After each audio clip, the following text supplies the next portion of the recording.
Hey guys, Jezet here. Today I'm going to be coming at you with my top 8 Sky Striker deck profile from the Brotherhood 1K 1-day tournament that happened this past weekend. So I chose to play Sky Striker for this event, firstly because I did not have access to the Sword Soul deck, and secondly because I felt that it would be a good meta call for the event and the current meta.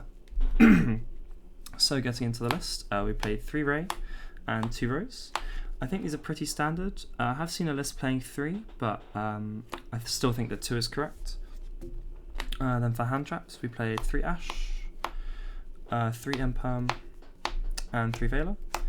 I'm not keen on hand traps in the current format, but playing a go first list, you kind of have to play them. Talents really hurts this deck, and if your opponent resolves it against you, you quite often just lose the game if they rip from your hand. Imperm is pretty good because it's also settable, and it's also a really good safe card. And Veiler you have to play because of the Halcyon access code combo. Then the only other 2 monsters that we played were the 2 Destiny Fusion Bricks. These cards have to be played obviously because we're playing 3 Fusion Destiny.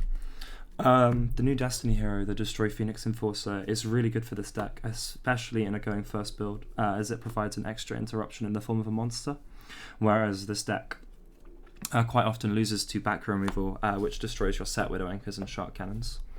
Then for other spells, we played 3 Pot of Prosperity. This card is really strong right now in this deck. I feel like if you're playing, especially with the Fusion Destiny package, because you can quite often banish 3 and very rarely banish 6. But yeah, digging 3 cards deeper into your deck is really strong for this deck. And the confliction with the engaged draw really comes up. So yeah, I feel like in this list, I would definitely play Pot of Prosperity. Then for Sky Striker spells, we played 3 Widow Anchor, 2 Shark Cannon. I feel like this is very standard for the ratios, so I don't feel like I need to explain this. 1 Eagle Booster. I really wish I could have played 2 of this card. It won me a lot of games over the weekend just by protecting my Kagari, add back, or letting my Hayate swing directly. But unfortunately I couldn't find space for a second one, as I was already playing 41 cards, which I disliked. Then we played 1 Hornet Drones, 1 Afterburner. This is a go first list, so I didn't want to play any cards that were any more than I had to of this. Obviously in a going second list I would consider playing 2. But for going first, I felt like 1 was enough, and that I quite often decided out during games 2 and 3 against certain matchups. Obviously, 1 Engage, 1 Multi-Roll. These are very standard, I don't need to explain this. Then for field spells, so I played 1 Area Zero and 1 Terraforming. Especially in going first, seeing 2 of this card really sucks. It hurts in a going second list, but going first, if you see 2 of this, it's just a complete brick in your hand, it does nothing. Even seeing these 2 together kind of sucks. Ultimately, you want to draw the Terraforming and search for the Area Zero as it puts a spell engrave. And the last spell we played was 1 Reinforcement of the Army. Such as Ray, if you have Ray, such as Rose, self-explanatory, puts a spell engrave. And then the main reason for playing this deck were the 3 purple cards. 2 purple cards I got to play in my mid deck. So I played 3 Solemn Strike and 3 There Can Be Only One. I felt that these cards are really good versus the current meta if you win dice rolls and get to go first, as flipping this versus the current meta that have no back removal in the main deck pretty much guarantees that you win game 1. So the main deck was 41 cards. I think that was okay. I don't really know what I would cut to make it 40. Then for extra deck, I played 3 Kagari, 3 Shizuku. I quite often banish the 3rd one off of Prosperity. Then 2 Hayate.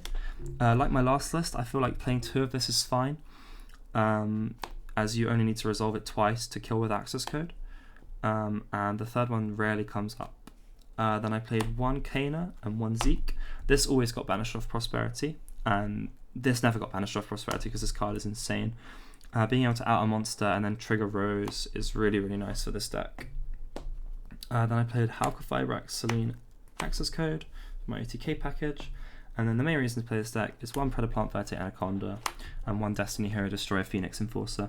This card is insane in this deck. It provides, as I said, an interruption in the form of a monster, and it comes back every turn, and Celestial drawing you 2 cards is really nice for this deck. It really helps the ball get rolling turn 3. Then obviously the obligatory 1 Parry token. Then for my side deck, this deck was built at 1:30 AM in the morning. So the side deck is I don't know if it's good or not, but it worked for me. So 1 Dino SL Pankratops. This card is really strong. Just helps you break boards. It's quite often a 2-for-1, which is what this deck really needs. Nibiru. Again, playing a go first list. I wanted this card in my list somewhere. So having it in the side deck for games 2 and 3 was quite nice. Then I played 2 Mystic Mine. I think in hindsight I may have played a blind second list with 3 Mine in the main deck, as I feel like it's quite strong this format, as no deck has an out to Mystic Mine in their main, especially if you just activate it, because even Sword Soul, the trap has to kill 2 cards. Then I played 3 Cosmic Cyclone. Generic backer removal. This deck has to play it, especially to out stuff like Antidote and Order, which completely turn off your deck. Then I played 3 Evenly Matched. I felt like this card was really strong this format, even though it conflicts with Hayate sending a card. I just feel like it's too strong not to play. It's a really great equalizer. And the last card in my side deck was 3 Different Dimension Ground. In theory, this card was really solid, but I didn't actually draw it at all whenever I went first games 2 and 3. So I don't actually know how good it is. Shouts. So shout out to my sponsor, RJ Cards and Supplies. They run my locals. Also shout out to Giles, Dan and Ben for helping me theory this deck. And that is all. Thank you very much guys for watching, and have a nice day.